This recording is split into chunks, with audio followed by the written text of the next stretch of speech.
Somewhere in the last 6 months, a manager at a mid-sized company in this country sat down to write a job posting. The role had been open for 4 months. The team was running short. The work had been redistributed, quietly without extra pay, to the people already there.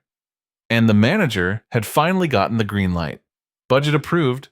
Post the job. Then the email came. Hold on the rec, finance is revisiting headcount targets. The job was never posted. The team kept absorbing the work, and 3 weeks later, the government released a jobs report saying the American labor market had added 178,000 jobs in a single month. That manager read that number and felt nothing that resembled relief. Here's what this video is actually about. On April 3, 2026, the Bureau of Labor Statistics released the March jobs report. The headline said the economy added 178,000 jobs. Wall Street called it a blowout. The White House called it accelerating momentum. And the same report quietly revealed that February, originally reported as a loss of 92,000 jobs, had been revised further down to a loss of 133,000. That is a 41,000 job swing in a revision for a month that had already ended. By the end of this, you will understand exactly why those numbers keep swinging. You'll understand the specific mechanism, not a theory, an actual business decision made in actual finance meetings, that is freezing the American labor market in place. And you'll understand why the jobs report can be technically accurate and still tell you almost nothing about what is actually happening to your job. To understand what is happening right now, you have to understand one thing about how companies hire. They don't hire when the economy is good. They hire when they can predict that the economy will stay good long enough to justify the cost. A full-time hire is not a one-time purchase. It is a 12 to 24-month financial commitment, salary, benefits, onboarding, training. Before a company authorizes that commitment, the finance team has to answer one question. Do we know what our costs look like for the next year? For most of American economic history, that question had a workable answer. Tariffs existed, they have always existed, but they were set through negotiated trade agreements, passed through Congress, and changed slowly enough that a business could build them into a multi-year plan. A manufacturer in Ohio knew what it cost to import steel. A retailer in Georgia knew what it cost to import consumer goods from Southeast Asia. You planned around it. You priced it in. You hired. That stability was never glamorous. It was never the thing anybody celebrated. But it was the thing that made a hire feel like a safe bet instead of a gamble. What changed starting in 2025 was not the existence of tariffs, it was the speed and unpredictability of how they move.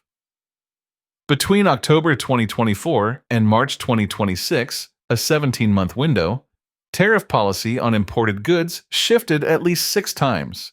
Rates announced, then paused, then reimposed. Sector exemptions granted, then pulled.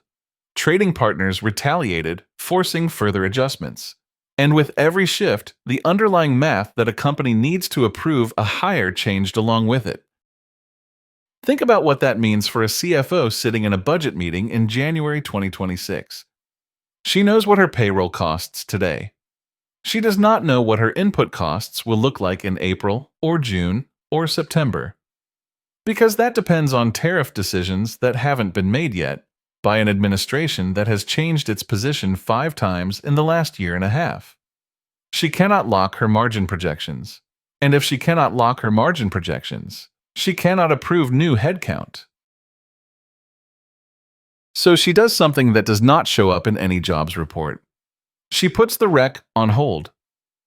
Here's the chain of events, step by step. The tariff announcement lands.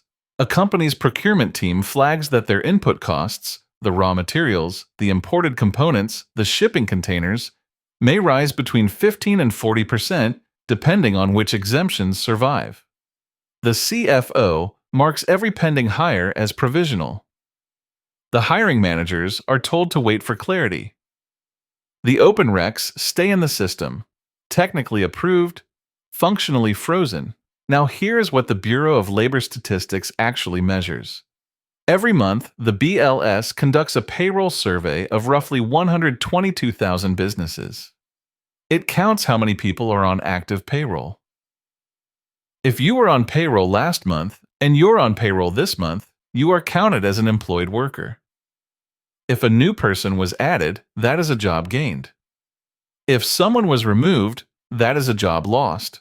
What it does not count, what it was never designed to count, is the job that was approved but never posted. The rec that sat in the system for 5 months. The position that exists on a headcount plan but has no body in it, that invisible category is where the American labor market has been living since mid-2025. This is why the headline swings look so violent. In February, 133,000 jobs were lost. Many of them federal workers continuing to exit under years of reduction in force decisions, plus private sector companies that finally pulled the plug on positions they could no longer justify holding open. In March, 178,000 jobs came back. But 35,000 of those were healthcare workers returning from a strike. They were not new jobs. They were the same workers in the same positions who had been on picket lines in February. The BLS counted their return as a job gained. Technically, it was. Practically, it was a correction, not a recovery. Strip out the strike return, strip out the continued federal contraction. The private sector underlying number is closer to 80,000, which is below the 100,000 jobs per month needed just to keep pace with population growth. The headline said blowout. The underlying number said the market is still frozen. And the frozen jobs, the ones sitting in approval limbo in every mid-sized company in America, those never appear in any report because they were never lost. They were just never filled. Here's who benefits from a frozen labor market. Not the worker absorbing 2 people's workload without a raise. Not the manager who cannot hire for a role that has been vacant since October. Not the small manufacturer running mandatory overtime because they cannot staff up. The entity that benefits is the large corporation that locked its supply contracts before the tariff shifts hit. The company that signed 18-month input pricing agreements in mid-2024 when rates were still stable. The retailer with enough cash reserves to absorb a year of margin uncertainty without touching headcount. The industrial firm with the balance sheet to wait out every policy reversal until the dust settles, and then hire aggressively the moment it does, at wages that workers will accept because they have been frozen out for a year and are no longer in a position to negotiate. The freeze is not neutral. It rewards scale. It rewards patience. It rewards whoever can afford to do nothing the longest. Meanwhile, the regional manufacturer who needed a floor supervisor 18 months ago is still running mandatory overtime at a premium.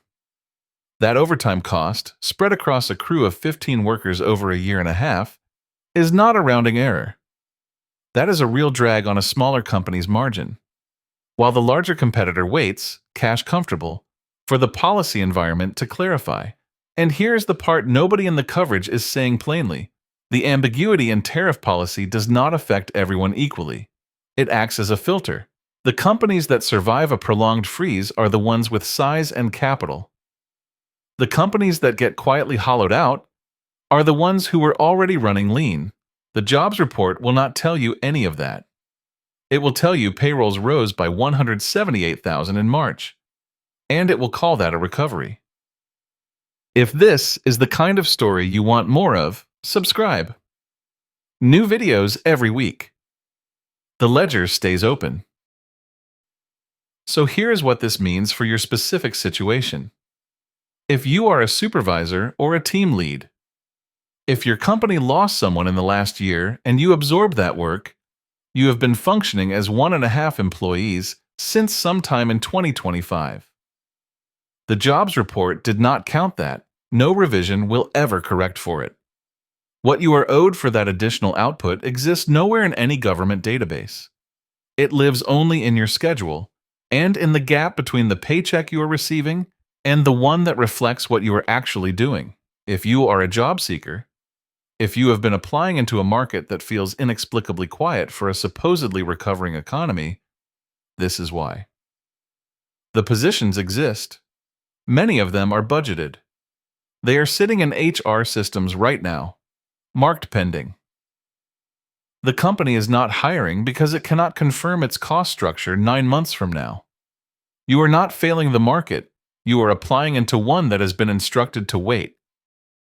And if you are a small business owner, if you have been holding off on your next hire because you cannot price your product or your service with any confidence into the second half of this year, you are not being timid. You are responding rationally to a policy environment that has not given you a stable number to plan around. The jobs report said 178,000. Your living room said something else entirely. Here is what the ledger actually says. The March jobs report was not wrong. The February revision was not a mistake.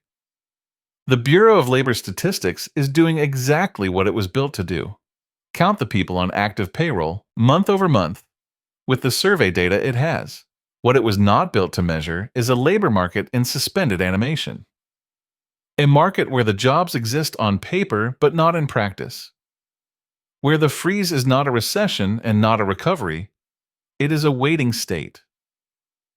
Companies holding position until policy clarity arrives. Policy clarity that has been announced and reversed and re-announced enough times that finance teams have stopped planning around it entirely. The headline number will keep swinging. It will look like volatility. It will look like chaos. But what it is actually measuring, imperfectly, month after month, is the cost of uncertainty transferred from a policy decision in Washington onto every Frozen Req, every absorbed workload, and every worker who was told the market is recovering and looked around their office and saw nothing that confirmed it. They reported 178,000. What they could not report is the number that actually explains your situation. Every position frozen in approval while the policy changed again. That number has no column in the report, but it has an address. It is wherever you work.